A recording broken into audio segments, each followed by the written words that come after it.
नमस्कार, मैं शिवम और आप सभी का स्वागत है मेरे चैनल यूथ टॉक पे। देखिए, आज हमारे साथ एक ऐसे शख्स मौजूद हैं जो किसी परिचय के मोहताज नहीं। हालांकि हम ये कहें कि अपना सारा कुछ समाज के लिए दांव पे लगा चुके हैं। छोटा सा परिवार है, उसी परिवार के साथ समाज में इस कदर अपने आप को लेके आगे बढ़ रहे हैं, कहीं ना कहीं वो एक इतिहास होता जा रहा है। हम परिचय इन्हीं के जुबानी सुनेंगे। सबसे पहले आपका स्वागत है। जी नमस्कार। हम चाहेंगे कि एक बार आप अपना परिचय हमारे दर्शकों को दे दीजिए।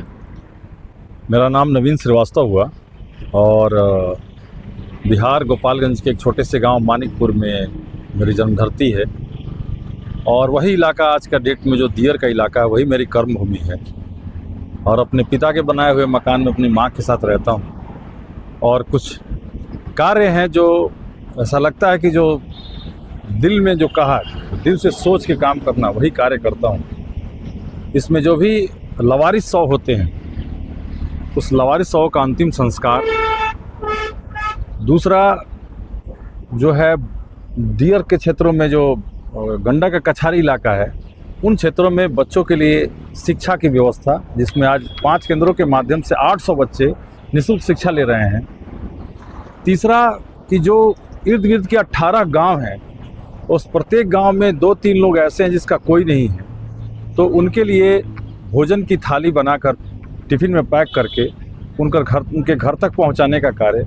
और चौथा कि उन इलाकों में जहां पे स्वास्थ्य सुविधाएं ना के बराबर, लोग खाट पे जाते थे, तो वहाँ पे एम्बुलेंस के माध्यम से, शताक्षी एम्बुलेंस के माध्यम से उनको सदर अस्पताल तक पहुँचाने की व्यवस्था। यानी किसी के लिए रोटी, किसी के लिए कफन, किसी के लिए शिक्षा और किसी के लिए स्वास्थ्य की सुविधा देने का कार्य शताक्षी सेवा संस्थान के माध्यम से ईश्वर की मर्जी से आज ये सब चीज़ें चल रही हैं। और विगत 14 वर्षों से इस कार्य में हम लोग जुड़े हुए हैं, एक टीम शताक्षी के माध्यम से। यही हम लोगों का परिचय है। तो ये नवीन श्रीवास्तव जी हैं और हम एक बार अपने अंदाज में इनका परिचय देना चाहते हैं।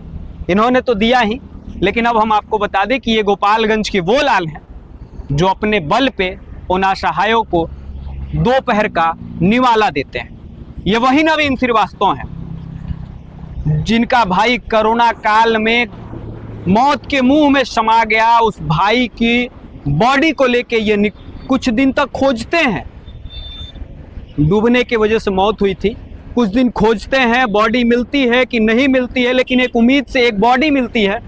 उसी बॉडी का ये दाह संस्कार करते हैं और एक प्रण लेके अपने जन्मभूमि गोपालगंज के ओर निकल जाते हैं। गोपालगंज आने के बाद कई सपने इनके मन में सजते हैं और आज उन्हीं सपनों के साथ ये आगे बढ़ रहे हैं। अभी हमने सुना कि 5 केंद्र में आप काम कर रहे हैं। आपके जो 5 केंद्र हैं वो गोपालगंज में काम कर रहे हैं। परेशानियां तो बहुत हैं, कैसे उन परेशानियों का सामना करते हैं आप? देखिए, जब आप अपने से हट के किसी अन्य के लिए सोचते हैं ना जी, तो उसमें परेशानियां तो होती हैं, लेकिन आपको संघर्ष करने की क्षमताएं बहुत बढ़ जाती हैं। हम लोग का जो इलाका है, दियर का जो इलाका है, जी बिल्कुल, उस इलाके में सड़क कहीं कहीं पहुंच गई है, बाकी चीज़ें पहुंच गई, लेकिन आज भी उन इलाकों में शिक्षा की पहुंच ना के बराबर है। और उसी जगह पे खाप मकसूदपुर गाँव है जहाँ पे एक झोपड़ी लगा के बच्चों को हम लोगों ने पढ़ाना शुरू किया। और ये अपनी पीढ़ी के पहले बच्चे थे, फर्स्ट जनरेशन थे जिन्होंने क लिखा था। और उसमें से अधिकांश जो अभिभावक थे, वो अभिभावक के हाथ में कल को हथियार था, आज उनके बच्चों के हाथ में कलम है। तो इसलिए मैंने एक मिशन का नाम दिया, मिशन हथियार से कलम। क्या बात। और आज के डेट में इन 5 केंद्रों के माध्यम से 800 बच्चे निःशुल्क शिक्षा ले रहे हैं। जी, तो सबसे बड़ी खुशी होती है कि एक जो चेंज है, एक बदलाव है, वो बदलाव आए। आखिर ऐसा क्या रीजन है कि सबसे ज़्यादा चाइल्ड लेबर बिहार से हैं और ये इतने बड़े बचपन से लेबर के रूप में चले जाते हैं, होटल में, गैराज में, घरों में। उसके बाद से बड़े जब होते हैं तो जो हर बड़े शहर में जो लेबर चौक बनता है ना, उस लेबर चौक का निर्माण हम ही लोग यहाँ के लोग करते हैं। ये ठहरे, चेन ब्रेक हो, इसलिए इस कार्य को शुरुआत किया गया।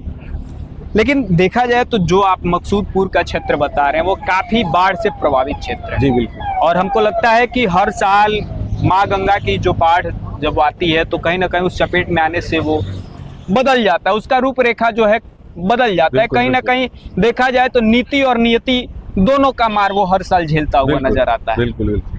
तो किस तरह से कहीं ना कहीं आप जिस तरह से हथियार से कलम की जो बात कर रहे हैं, वो किस तरह से उनके मन में आखिर ये आपने डालने का प्रयास किया था? देखिए, हर आदमी एक सोचता है, हर माँ बाप सोचता है कि उसका बच्चा अच्छा करे, और सबके मन में सपने आते हैं, लेकिन ये हालात तय करता है कि पढ़ेंगे कि कमाएंगे। और जो वहाँ के हालात हैं कि दो ही रास्ते हैं वहाँ से, या तो आप मजदूर बन सकते हैं या फिर अपराध की तरफ जा सकते हैं, या किसी बड़े नेता के पीछे आप घूम सकते हैं। तो ये चेन को ब्रेक करना था और उनके मन में डालना था कि नहीं, एजुकेशन और शिक्षा ही सारे समस्याओं की जननी है। तो अगर आप शिक्षित होते हैं तो कोई भी काम करेंगे तो उसमें आपका एक स्किल होगा, आप बेहतर कर पाओगे। और आपका सबसे एसेट क्या है? आपके बच्चे हैं, और ये बेहतर हो गए तो आपका आने वाला कल भी बेहतर हो जाएगा। एक अच्छा बेटा बन गया तो ही एक अच्छा पिता बनेगा, एक अच्छी बेटी होगी तो अच्छी माँ बनेगी। इसलिए आज अच्छा होना चाहिए, कल अपने आप अच्छा हो जाएगा। इसी सोच को उनके मन में डाल के उन गार्जियंस को कन्विंस किया, उन लोगों को कन्विंस किया, फिर बच्चे कन्विंस हुए, और आज के डेट में शेयर इंडिया एक कंपनी है जिसके CSR के सहयोग से जी आज के डेट में ये कार्य हो रहा है।